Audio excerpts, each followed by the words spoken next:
Revelation according to Peter, Barnes that is, Part 5, the 144,000. Who are these 144,000 people John sees here? The Jehovah's Witnesses claim that the 144,000 is the limit to the number of people who will reign with Christ in heaven and spend eternity with God. But according to Peter, this is false doctrine. Well, if they would just read a little further, they would find out exactly who they are. After this I saw 4 angels standing at the 4 corners of the earth, holding back the 4 winds of the earth, so that no wind would blow on the earth or on the sea or on any tree. And I saw another angel ascending from the rising of the sun, holding the seal of the living God.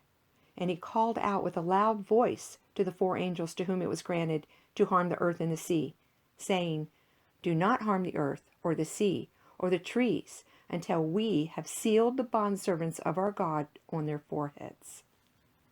So again, who are these 144,000 people? And I heard the number of those who were sealed, 144,000, sealed from every tribe of the sons of Israel. So right here it says who they are. They are from every tribe of the sons of Israel. And if we read on a little further, we find out more details about them. From the tribe of Judah, 12,000 were sealed.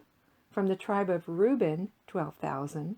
From the tribe of Gad, 12,000. From the tribe of Asher, 12,000. From the tribe of Naphtali, 12,000. From the tribe of Manasseh, 12,000.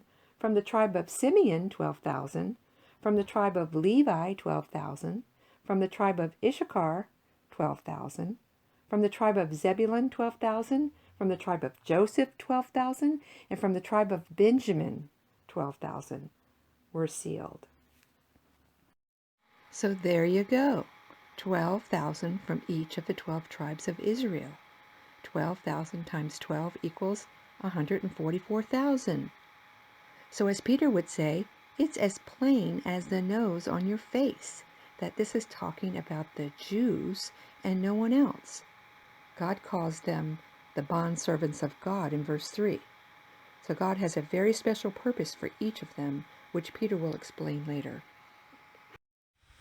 I never noticed this before, but the list of the 12 tribes in verses 5 through 8 does not match up with the original list of the tribes of Israel in Genesis 49:28. What happened to the tribe of Dan? It appears as though the tribe of Manasseh replaced the tribe of Dan. I don't remember Peter discussing this difference before, so I did a little digging, and here's what I found. There's no biblical evidence as to why the tribe of Dan was removed.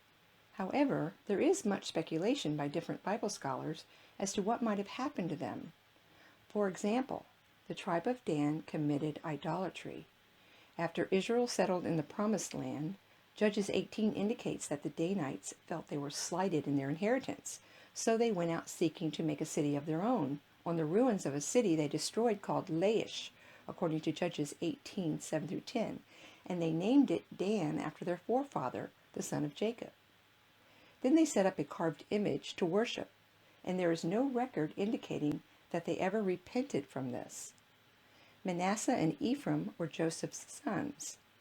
Jacob, Joseph's father, whose name God later changed to Israel, blessed the 2 sons as if they were his own, as described in Genesis 48:1-22. So according to Joshua 14, there were the tribes of Manasseh and Ephraim, also in Numbers 1:33-35. The tribe of Ephraim is also not listed in Revelation 7, so not sure what happened to them. But there is an interesting article I came across while doing this research at 12tribehistory.com, which provides documented historical evidence that the Anglo-Saxons could be descendants of the tribe of Ephraim. Interesting. But of course, only God knows. Now John looks and sees another great crowd of people besides the 144,000. The crowd was so huge that he said it couldn't be counted. So who are all these people?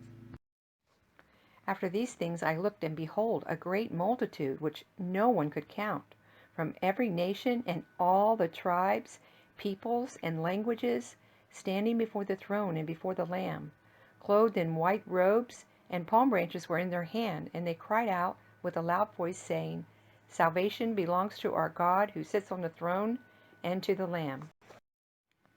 And all the angels were standing around the throne and around the elders and the four living creatures. And they fell on their faces before the throne and worshipped God, saying, Amen, blessing, glory, wisdom, thanksgiving, honor, power, and might belong to our God forever and ever. Amen. Then one of the elders responded, saying to me, These who are clothed in the white robes, who are they, and where have they come from? I said to him, My Lord, you know. And he said to me, These are the ones who come from out of the great tribulation, and they have washed their robes and made them white in the blood of the Lamb.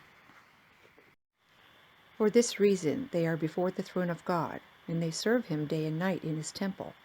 And he who sits on the throne will spread his tabernacle over them. They will no longer hunger nor thirst, nor will the sun beat down on them, nor any scorching heat. For the Lamb in the center of the throne will be their shepherd, and will guide them to springs of the water of life. And God will wipe away every tear from their eyes.